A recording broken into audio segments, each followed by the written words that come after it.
Hey, it's Ken. Happy Wednesday to you. I hope you're having a blessed day. I'm glad you're here. I'm glad you found this video. I have a quick word for you. God says prolonged injustice precedes a prestigious promotion. I say it again. God says prolonged injustice precedes a prestigious promotion. Let that sink in. Anytime you have been in a battle that has been prolonged, an attack that has gone on endlessly, you've been in a fight with your health, with your finances, with your family, and you have not seemed to get the victory for a long term. It's been difficult to get the upper hand. It's been difficult to see sustained progress. And this is something that you know God has called you to. I'm not talking about a situation where God has told you to end it long time ago, or, God has been convicting you and saying your time is up here at this job, at this organization, with this person, what have you. I'm talking about where you have received confirmation and revelation from God that this is where you're supposed to be. This is, a fight that he's with you in, and this is something that you are called to. You've tried to back away, you've tried to give it up, but God has continued to press on your heart. This is my will for you. I'm talking about those kind of situations. I don't want people to confuse this and get false hope that, okay, I'm gonna keep. No, this is not.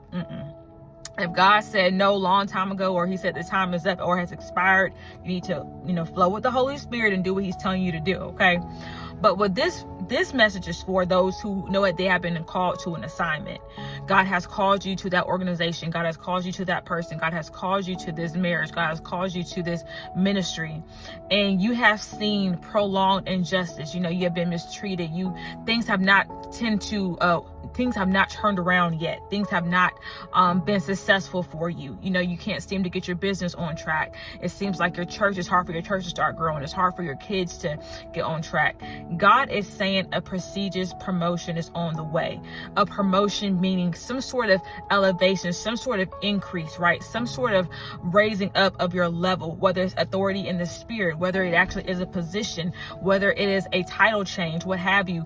There's going to be some level of increase you're going to receive if you persist, if you remain, if you let God fight this battle and you stay in the fight. You think about Joseph, how he was thrown in the pit because he told his brothers prematurely that he was going to be, ruler over there. He saw them bowing down to him, right? Well, he was in prison for a long time. Okay, he was 18 years old. Wasn't until he was about 30 years old until he was actually released. But when he was released, guess what? He was promoted to second in command. So that him being in prison was that preparation, was that training when it was time for him to be released into his position, into his assignment, right? His ministry, what have you. So you take that, how that applies to you. But God is saying that if you have been in a prolonged battle, a prolonged season of injustice,